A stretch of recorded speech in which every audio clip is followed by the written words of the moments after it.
This is Stig of the Dump, written by Clive King and read by Nana on the 24th of March 2023. And we're going to start with Chapter 1, The Ground Gives Way. If you went too near the edge of the chalk pit, the ground would give way. Barney had been told this often enough. Everyone had told him. His grandma, every time he came to stay with her. His sister, every time she wasn't telling him something else. Barney had a feeling, somewhere in his middle, that it was probably true about the ground giving way, but still, there was a difference between being told and seeing it happen. And today was one of those grey days when there was nothing to do, nothing to play, and nowhere to go, except to the chalk pit, the dump. Barney got through the rickety fence and went to the edge of the pit. This had been the side of a hill once, he told himself. Men had come to dig away chalk and left this huge hole in the earth. He thought of all the sticks of chalk they must have made, all the blackboards in the school they must have written on. They must have dug and dug for hundreds of years, and then got tired of digging, or somebody must have told them to stop before they dug away all the hill. And now they did not know what to do with this empty hole, and they were trying to fill it up again. Anything people didn't want, they threw to the bottom of the pit. He crawled through the rough grass and peered over. The sides of the pit were white chalk, with lines of flints poking out like bones in places. At the top was crumbly brown earth and the roots of the trees that grew on the edge. The roots looped over the edge, twined in the air and grew back into the earth. Some of the trees hung on over the edge, holding desperately by a few roots. The earth and chalk had fallen away between them, and one day they too would fall to the bottom of the pit. Strings of ivy and the creeper called Old Man's Beard hung in the air. Far below was the bottom of the pit, the dump. Barney could see strange bits of wreckage among the moss and elder bushes and nettles. Was that a steering wheel of a ship? Was that the tail of an aeroplane? Well, at least there was a real bicycle. Barney felt sure he could make it go if only he could get at it. They didn't have him a bicycle. Barney wished he was at the bottom of the pit. Suddenly, the ground gave way. Barney felt his head going down and his feet going up. There was a rattle of falling earth behind him. Then he was falling, still clutching the lump of grass that was falling with him. So, this is what it's like when the ground gives way, thought Barney. Then he seemed to turn a complete somersault in the air, bumped into a ledge of chalk halfway down, crashed through some creepers and ivy and branches, and landed on a bank of moss. His thoughts did those funny things they do when you bump your head and you suddenly find yourself thinking about what you had for dinner last Tuesday, all mixed up with 7 times 6. Barney lay with his eyes shut, waiting for his thoughts to stop being mixed up. And then he opened them. He was lying in a kind of shelter. Looking up, he could see a roof, or part of a roof, made of elder branches, a very rotten old carpet, dusty old sheets of iron. There was a big hole through which he must have fallen. He could see the white walls of the cliff, the trees and creepers at the top, and the sky with clouds passing over it. Barney decided he wasn't dead. He didn't seem to be very much hurt. He turned his head and looked around him. It was dark in this den after looking at the white chalk, and he couldn't see what sort of place it was. It seemed to be partly a cave dug into the chalk and partly a shelter built over the mouth of the cave. There was a cool, damp smell. Wood lice and earwigs dropped from the roof where he'd broken through it. Oh, but what had happened to his legs? He couldn't sit up when he tried to. His legs wouldn't move. Perhaps I've broken them, Barney thought. What shall I do? And then he looked at his legs to see if they were all right, and found they were just tangled up with creeper from the face of the cliff. Who tied me up? Thought Barney, and he kicked his legs to try and get them free. But it was no use. There were yards of creeper trailing down from the cliff. I suppose I got tangled up when I fell, he thought. Expect I would have broken my neck if I hadn't. He lay quiet and looked around the cave again. Now that his eyes were used to it, he could see further into the dark part of the cave. There was someone there, or something. Something or somebody had a lot of shaggy black hair and two bright black eyes that were looking very hard at Barney. Hello, said Barney. Something said nothing. I fell down the cliff, said Barney. Somebody grunted. My name's Barney. Somebody something made a noise that sounded like Stig. Do you think you could help me undo my feet, Mr. Stig? Asked Barney politely. I've got a pocket knife, he added, remembering that he had in his pocket he had a knife he'd found among the wood shavings in Grandad's workshop. It was quite a good knife. Well, except that one blade had come off and the other was broken in half and a bit blunt. Good thing I put it in my pocket, he thought. So he wriggled so he could reach the knife and managed to open the rusty half blade. He tried to reach the creepers round his legs, but found it difficult to cut creepers with a blunt knife when your feet are tied above your head. The thing sitting in the corner seemed to be interested. It got up and moved towards Barney into the light. Barney was glad to see it was somebody after all. Funny way to dress, though, he thought. Rabbit skins round the middle and no socks or shoes. Oh, puff, said Barney. I can't reach my feet. Will you do it, Stig? He handed the knife to Stig. Stig turned it over and felt it with his strong, hairy hands and tested the edge with a thumb. Then, instead of trying to cut the creepers, he squatted down on the ground and picked up a broken stone. He's going to sharpen the knife, thought Barney. But no, it seemed more as if he was sharpening the stone.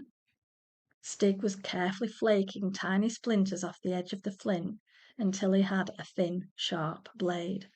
And then he sprang up and with 2 or 3 slashes cut the creeper that tied Barney's feet. Barney sat up. Golly, he said, you are clever. I bet my grandad couldn't do things like that, and he's very good at making things.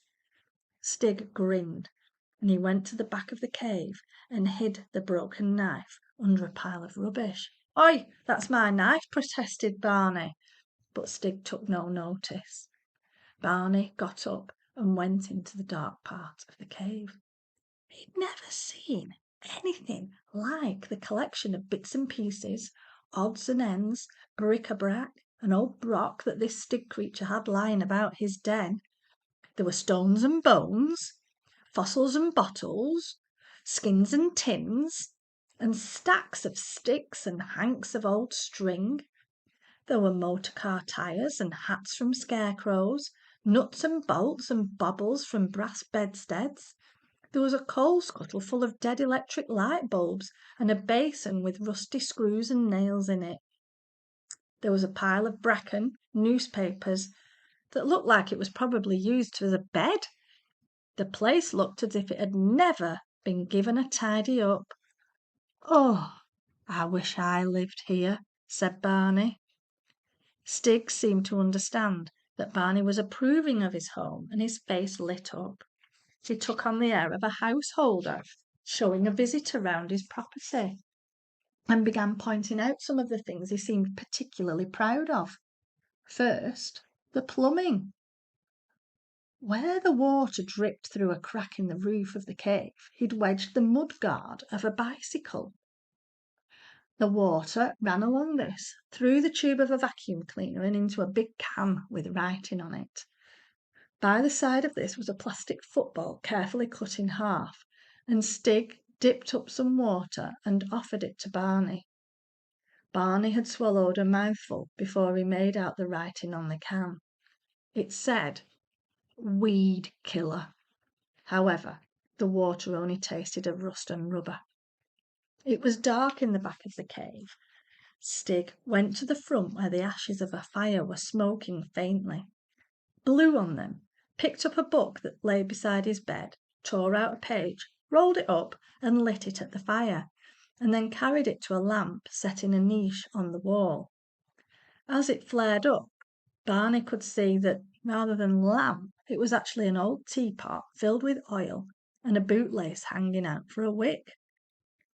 In the light of the lamp, Stig went to the very back of the cave and began to thump the wall and point, explaining something in his strange grunting language. Barney didn't understand a word of it, but he recognised the tone of voice. A bit like when grown-ups go on about, "I'm thinking of tearing this down and building on here and having this wall done up." Stig had been digging into the wall, enlarging his cave. There was a bit of an old bed he'd been using as a pick, and a baby's bath full of loose chalk to be carried away. Barney made the interesting sort of noises you're supposed to make when people tell you that they're going to put up plastic wallpaper with pictures of mouse traps on it. But Stig reached up to a bunch of turnips hanging from a poker stuck into the wall. He handed Barney a turnip, took one for himself, and began to eat it. Barney sat down on a bundle of old magazines done up with string and munched the turnip. The turnip was at least fresh, and it tasted better than that spinach that he'd left at dinner time. Barney looked at Stig. Funny person to find living next door to you, he thought. Stig did not seem much bigger than himself, but he looked strong, and his hands looked very cleverer than his face. But how old was he? 10? 20? 100? 1,000? "You been here long?" asked Barney. Stig grinned again. He said. "Long. Long. Long." It sounded more like an echo or a parrot copying someone rather than an answer to his question. "I'm staying at my grandma's house," said Barney. Stig just looked at him. Oh well, thought Barney, if he's not interested in talking, I don't mind, and he stood up. "I better go now," he said. "Thank you for having me. Can I have my knife back, please?" And Stig looked blank. "Knife!" said Barney, and made cutting movements with his hand.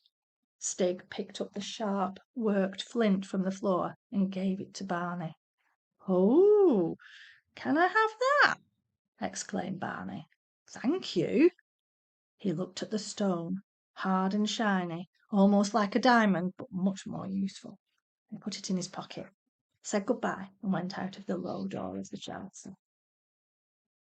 It was getting late in the afternoon, autumn, and it was already dark and gloomy in the pit.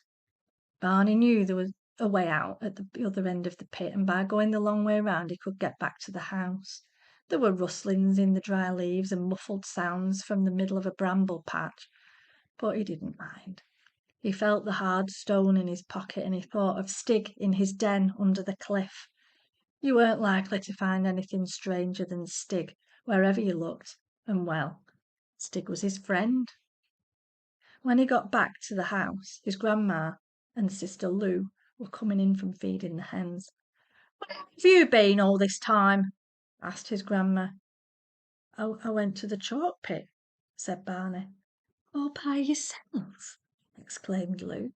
"Yes, of course." "And what have you been doing?" Grandma asked. "Well, I fell and bumped my head." "Poor old Barney," said Lou, and laughed. "It was all right," Barney said, "'cause I met Stig." "Who's Stig?" they both asked together. "Well, he's a sort of a boy. He wears rabbit skins and lives in a cave. He gets water through a vacuum cleaner and puts chalk in his bath. He's my friend." "Good gracious!" exclaimed his grandma. "Funny friends you have, dear." "He's been playing at cavemen, Grandma," said Lou. "Stig's just pretending. Stig's a pretend friend, isn't he, Barney?" No, it's true, Barney protested. Course he's true, said Grandma. Now, Lou, don't you tease Barney. Let's pretend Stig's a wicked wizard who lives in a cave and turns people into stone, Lou began eagerly. She was always inventing stories and games like that. No, said Barney, quietly, feeling the sharp flint in his pocket. Stig Nice is my friend. And that night he kept the flint under his pillow, thought of Stig out there in the pit sleeping on his bed of bracken and old newspapers. He wished he lived at Grandma's all the time so he could get to know Stig. He had to go back tomorrow. Never mind. He'd visit Stig in the morning.